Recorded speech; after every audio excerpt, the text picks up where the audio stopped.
Hoje a gente decidiu alugar um carro e conhecer as montanhas perto de Zagreb. A gente andou mais de 1 hora e chegou em Rastoke, fica no caminho dos lagos Plitvicka.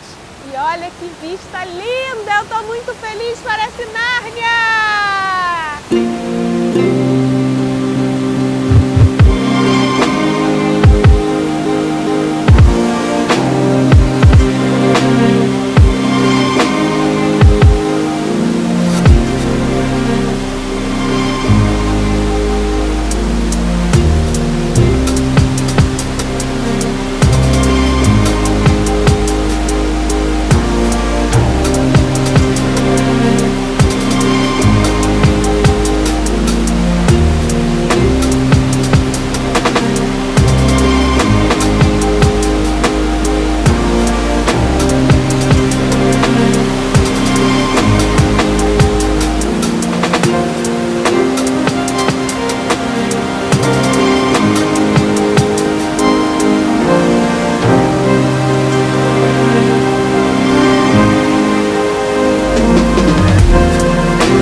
Demais, gente, vocês não têm ideia, não é, filho?